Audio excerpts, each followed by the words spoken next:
Hi, this is Brett here at redhavenphotography.com. Today we get to review this cool little guy. This is the new Laowa 11mm 4.5 wide-angle lens. It was a dream to shoot. I've done two reviews previously on Laowa lenses. One was the 15mm 0D and the 9mm wide-angle lens. I did print reviews for those, and I thought today we would switch it up a little bit. My friend Kevin's here from InsideTheEyes.com. He's a great photographer and he just loves his gear. So I figured we'd bring him in and have him talk about it a little bit. I think it'll be fun. So sit back and enjoy.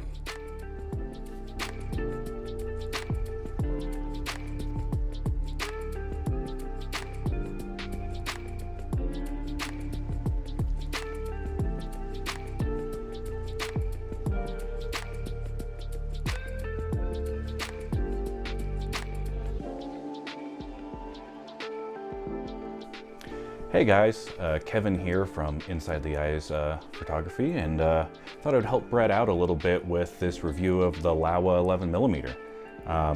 You know, I've got to say I was pretty impressed just holding this with the build quality and the size in a lens that's native to the Z-mount, which is desperately lacking third-party lenses.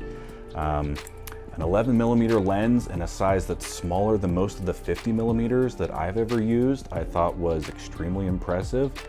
And just it oozes quality. Everything from this metal lens cap that slides on really nice to this kind of finger choil they put on the focusing ring that, you know, the 45 degrees to go from infinity to 0.6 feet is really nice. The aperture ring is detinted. Not that I imagine you'd do a lot of video with an 11mm lens, but that's just something to be aware of. And you know, the dampening on the focus ring, I think is really a notch above of a lot of the Samyangs, the 7 Artisans, the Rokinons that I've used. You know, until you get up into something like the Zine line from Rokinon, a lot of the focus rings can be pretty gritty or inconsistent, and I was honestly really surprised with the build quality of this.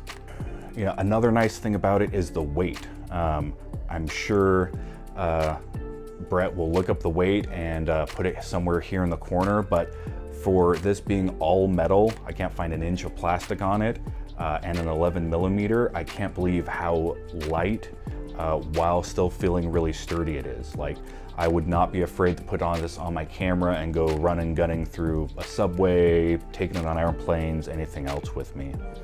As far as shooting, yeah, I was really impressed with its versatility. You know, we together took it into downtown Boise, into the Capitol building. You'll probably see some B-roll of that rolling by as we're talking about it, but f4.5, you know, isn't the widest. You know, there's definitely some 2.8s you can get out there, but you're gonna pay in both the price and the weight department. But even at ISO 1250, we got some amazing images from inside of the Capitol building. And then we were able to go all the way down to ISO 200, ISO 100 when shooting down on one of the main streets in Boise, down in Freak Alley, which is a local graffiti alley that artists get to take part in. And that's really the key. Like, I don't imagine you're going to be doing a lot of portrait photography where you want f2.8 or something shallower with an 11mm lens. I think most people looking for an 11mm lens are going to be doing large interiors or landscapes where you want to shoot at f5.6 or f8 or f11. And so I really think that for the balance in price and weight and build quality, the f4.5 is perfectly fine for an 11mm lens. Another thing I was really impressed with the 11mm was the image quality. I'm kind of a gearhead, and so I've played around with quite a variety, I don't know, 30, 40 lenses from different manufacturers and time eras and everything. And I was really impressed with an image quality not quite edge to edge. I mean, it is 11mm.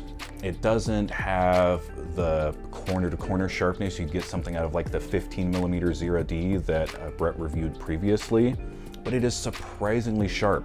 And in kind of the center focus area of the image, the details are really surprising. I'm gonna throw in some of the shots here that Brett took inside the Capitol building, and the details in the marble columns, the marble floors, the other people inside of the Capitol building, I was really surprised with. You know, I've used Rokinon 18mm before, and Fuji, I think 16mm. And I love Fuji's glass. I don't use that on a regular basis. I really think though that this stands up to that. You know, from my experience shooting it, it does take a while for me to get used to what 11mm looks like. You know, when I'm framing an image in my mind, I'm much more of a 24 to 70 daily shooter. And so it took a little while to get used to the 11mm. But once you do, and you're expecting what's gonna be in frame, and this finger choil for focusing and just the perfect amount of dampening on there really just lets you, you know, not to coin a phrase, but get into the photography and be one with the camera, and you're not worrying about the autofocus and what my depth of field is and all of that. If you're outside in broad daylight, I'd set it to 5.6 or f8 and just enjoy doing street photography. It's made out of aluminum. It feels super well made. I think anyone who likes to do architecture, landscapes, or even just a street photographer that likes to get a lot of context in all of their shots would be super happy with this lens, especially for the price point that it comes in at.